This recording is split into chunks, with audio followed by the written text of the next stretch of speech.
Fala pessoal, tudo bem com vocês? Vamos bater um papo aí sobre o Lula, que andou monopolizando as notícias e as manchetes nos noticiários aí com os seus julgamentos no STF. Antes, aqueles recadinhos básicos de sempre, eu me chamo Tássio Denker, eu sou servidor público, sou especialista em direito administrativo e faço divulgação científica do direito aqui no YouTube. Eu traduzo as notícias, os conhecimentos e tudo que é do mundo do direito, do juridiquês para o português coloquial. Eu tento transformar o conhecimento, eu tento compartilhar e tornar acessível o conhecimento do direito para todos os públicos. Acredito muito que o acesso e o conhecimento do direito, inclusive o conhecimento sobre até onde vão os seus direitos, quais são os seus direitos, é fundamental para o exercício da cidadania de uma forma mais plena. Além da divulgação científica do direito, também faço vídeos opinativos de vez em quando, como é o caso, por exemplo, do vídeo de hoje, sobre assuntos que me interessam, seja política, religião, ciência, cinema, enfim, o que pintar na área, a gente também comenta aqui. Por isso, então, peço para você que não é inscrito no canal, se inscrever se você gostar desse conteúdo e mais do que isso, peço para que você também compartilhe, comente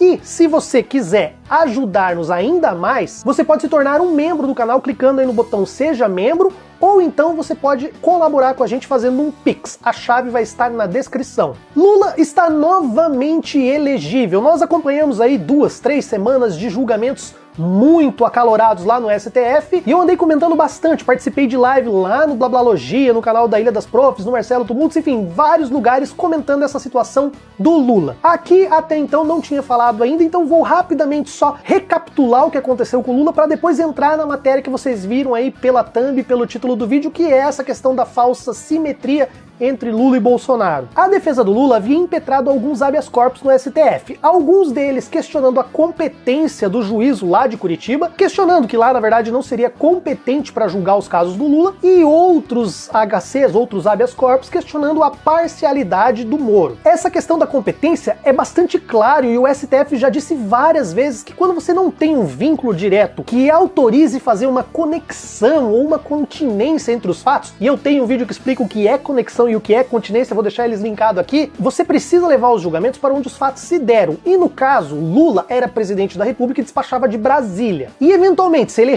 tivesse recebido uma propina em São Paulo, que seria a questão do apartamento ou do sítio em Atibaia, talvez a competência também pudesse ser lá. Só não poderia ser em Curitiba, porque Curitiba estava com a Operação Lava Jato e não se encontrou nenhum contrato, nenhum vínculo que ligasse as atividades ilegais que estavam acontecendo na Lava Jato ao presidente Lula, e isso inclusive está escrito, está até na própria sentença do Moro. Então, antes de tudo, o Moro deveria ter reconhecido ele que não era competente para estar julgando esses casos. Mas, como ele tinha muito sangue no zóio, como ele queria muito julgar, como ele queria, sabe, de qualquer jeito pegar o Lula, e isso já demonstra que ele não estava agindo de uma maneira imparcial, ele insistiu para julgar aquilo lá. E isso foi pro STF. E o STF, numa decisão monocrática, o ministro recebeu e falou assim, olha, realmente o STF tem decidido que é assim, assim, assado, então eu vou declarar a incompetência de Curitiba, ou seja, os processos não poderiam ter sido julgados em Curitiba e vão remeter eles para Brasília. Ah, mas olha só, tem outros procedimentos que estão questionando a parcialidade do Moro. Mas como eu já decidi que o Moro não podia julgar por incompetência, eu vou arquivar esses procedimentos de suspeição e vou mandar para Brasília. E fica aí por aí mesmo. Essa foi a decisão do Fachin. Só que aquele outro habeas corpus que pedia a parcialidade do Moro estava sendo julgado por uma das turmas do STF, que é a turma que tem o Gilmar Mendes, o próprio Fachin,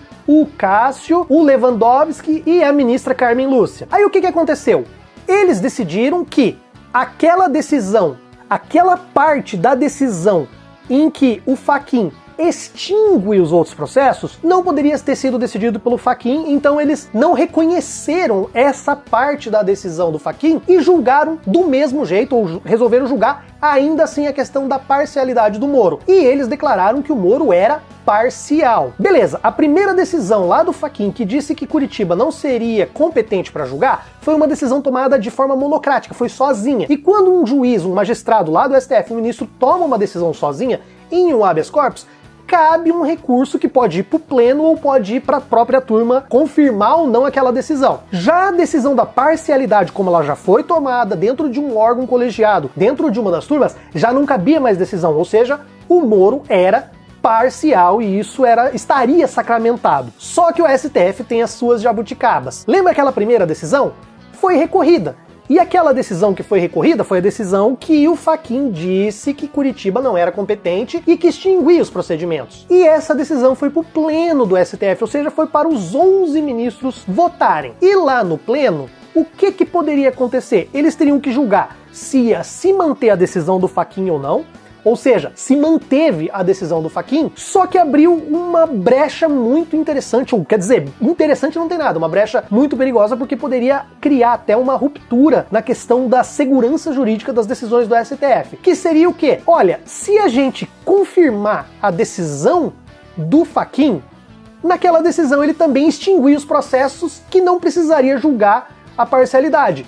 Ou seja, todo aquele julgamento de parcialidade não precisaria ter sido julgado. Foi julgado à toa, foi julgado sem ter necessidade. A questão que se estabeleceu ali, então, não foi tanto julgar de novo a parcialidade do Lula, foi julgar se o pleno do STF poderia reformar uma decisão de uma das turmas do STF. E essas turmas do STF só existem para dividir a atribuição para que os processos se julguem de maneira mais rápida. Basicamente, quando alguém recebe um processo na sua turma, ele escolhe se aquele processo vai ser julgado pela turma ou se vai ser julgado pelo pleno. Então cada magistrado, cada ministro, ele olha pelo tipo da decisão e fala, ó, isso aqui já é carne de vaca, já é uma coisa que a gente já julgou várias vezes, já é assim mesmo, então vai ficar aqui na turma mesmo. Se é uma coisa muito diferente, se é uma coisa nova, se é uma coisa que vai criar uma jurisprudência, vai criar um precedente, geralmente os ministros olham e falam, olha, vamos jogar pro pleno, pros 11, pra gente criar um padrão de decisão e daí as turmas irem adotando essa linha de pensamento. Essa questão da competência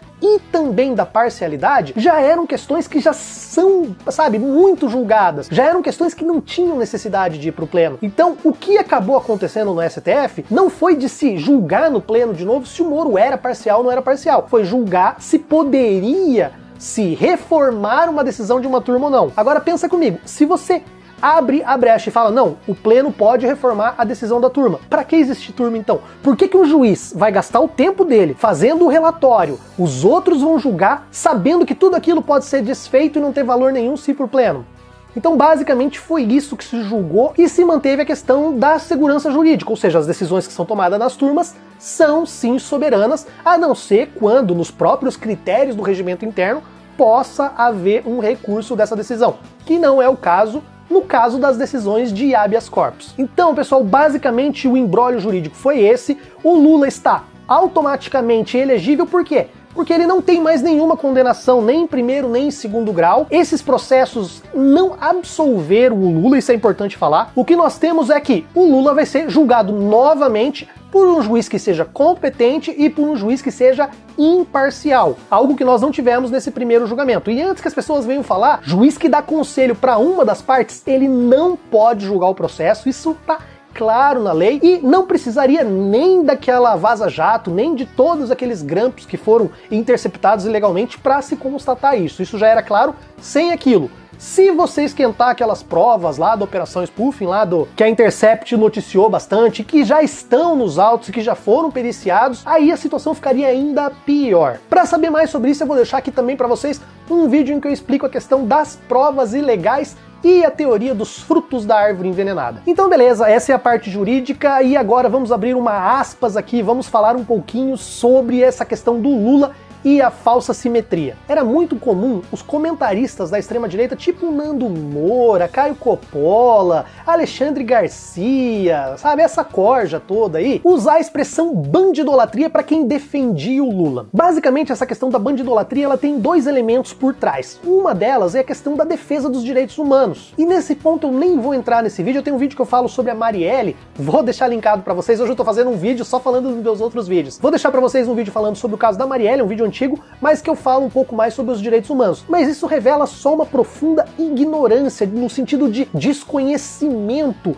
de quão importantes são os direitos humanos, do quão importantes são as garantias constitucionais que servem para te proteger do autoritarismo do Estado. E a segunda questão era dizer que as pessoas que defendem o Lula, que o Lula seria ladrão, que seria corrupto, que seria isso, que seria aquilo, defendem bandidos, seriam bandidólatras. E nesse ponto, a mídia, a grande mídia, isso eu tô falando, sabe, Folha de São Paulo, Estadão, vários jornalistas, inclusive inclusive jornalistas que eu até gosto, entram nessa falsa narrativa de que existe uma simetria entre as pessoas que adoram o Lula e as pessoas que adoram o Bolsonaro. E isso pra mim é um completo absurdo. Isso pra mim é querer colocar como iguais, por exemplo, a Dona Maria, que é empregada doméstica, faz diárias e formou a filha, sabe a filha, a Tereza, que tem hoje 23 anos, com o FIES, que ela conseguiu comprar sua casa graças ao Minha Casa Minha Vida, vive uma vida boa, conseguiu realizar vários sonhos e graças a políticas públicas que foram implementadas pro Lula, e comparar ela, a Dona Maria, com aquele empresário que entra sem máscara, com a camisa da CBF e quer agredir o balconista da sorveteria porque pediram para ele colocar máscara. Isso é uma falsa equivalência completa. As pessoas que defendem o Lula, em grande parte o eleitor, o público que vota no Lula, defende algo que ele fez quando ele era presidente. Programas sociais que erradicaram quase a fome, que melhoraram o status do governo, que melhoraram muito. Questão do IDH, emprego, a dívida pública, enfim. Todos os números, praticamente todos os números do governo Lula foram positivos, o saldo foi muito positivo, e aí existem muitas pessoas que querem falar da crise, de commodities, enfim, querem tirar de tudo quanto é jeito, querem queimar, ou querem dizer que foi sorte, ou querem dizer que foi fruto de outras coisas que não do governo Lula. Só que Bolsonaro entrou, Guedes, sua turma, e desde que eles entraram, todos os índices sociais do Brasil estão em queda, e adivinha os tiozão de camiseta da CBF, óculos escuro no carro, acham que quem é culpado? Ah, que é o Lula, que é o PT, que é a esquerda, mesmo já não estando no poder há mais de 4 anos, há mais de 6 anos. Inclusive, antes mesmo da pandemia, todos esses números vinham de mal a pior, a pandemia só veio a acentuar essa diferença, e tem mais, o Bolsonaro se elegeu com um discurso que não desmente o que ele vem fazendo no governo. Quando as pessoas falam em bandidolatria, eu quero mostrar pra vocês uma coisa. Hoje Lula tem o status de inocente, ele teve os seus processos, inclusive suas condenações anuladas, porque se percebeu que se verificou a parcialidade do juiz. Lula, Bolsonaro, FHC, Dilma, Temer, todos eles estão no mesmo balaio, são pessoas que governaram o país, são pessoas que talvez tenham praticado, e isso é muita ingenuidade achar que todos eles são inocentes, não acho que eles são inocentes, mas pro direito o que conta são provas, são critérios palpáveis, são condutas que são verificadas, e nesse ponto tá tudo igual. Então falar que o Lula é bandido, só falar não tem muita diferença, entendeu? Mas você não vai encontrar o Lula defendendo atividades criminosas, você não vai encontrar o Lula defendendo a corrupção, você não vai encontrar o Lula defendendo a morte das pessoas, você não vai encontrar o Lula defendendo a tortura das pessoas. Pelo contrário. Por outro lado, as pessoas que idolatram o Bolsonaro já tem uma linha muito mais parecida com os incels da internet. Sabe aquele povo que se esconde nos channels, idolatra aí, pessoal tipo lá de Columbine, aquelas coisas bem horríveis? Pois é, nós temos aí um presidente que defende a tortura, defende a execução, defende as milícias, defende a caça e a pesca, defende crimes ambientais, relativiza o trabalho análogo à escravidão,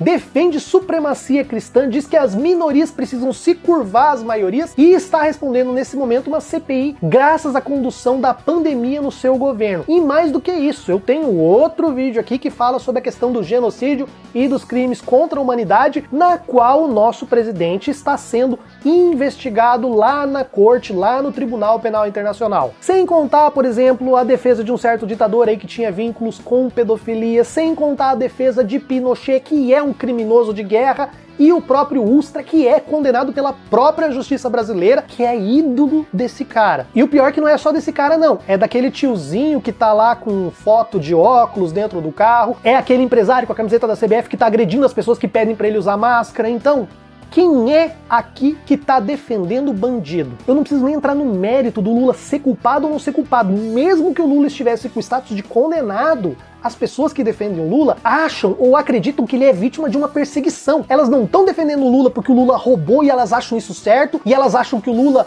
não tem problema roubar, ou que tinha que roubar mesmo. Não, elas defendem o Lula por elas acreditarem que o Lula não cometeu esses atos. Elas defendem o Lula porque elas acreditam que o Lula é vítima de uma perseguição, de lawfare. E isso foi constatado pelo próprio STF. Isso é uma constatação básica para qualquer pessoa que é do direito e tem conhecimentos e sabe a importância dos direitos e garantias fundamentais. Então, a pessoa que defende o Lula, ela não está defendendo um bandido, porque na concepção dela, ele não é bandido, ele é vítima. Ao passo que a pessoa que defende o Bolsonaro está assinando embaixo e está ecoando frases como tinha que matar mais, tinha que torturar mais, tinha que fuzilar a esquerdalha, tinha que levar pra ponta da praia, tinha que matar mais, sabe? Você não precisa gostar do Lula, você não precisa ser nem da esquerda para entender que isso é uma falsa simetria. Durante o governo do Lula, nós não tivemos ataque às instituições democráticas como nós estamos tendo durante o governo Bolsonaro, como nós estamos tendo o aparelhamento da Polícia Federal para proteger os seus filhos, como nós estamos tendo uma nomeação absurdamente ridícula de um ministro despreparado para o STF, para quê? Então, pessoal, essa é a minha indignação com essa questão dessa falsa simetria. São dois pesos, são duas medidas completamente contrárias. Tudo que o Lula fez durante o governo tá mais para centro-esquerda do que para a própria esquerda, sabe? O governo do Lula foi um período em que os bancos racharam de ganhar dinheiro, foi um período de prosperidade econômica para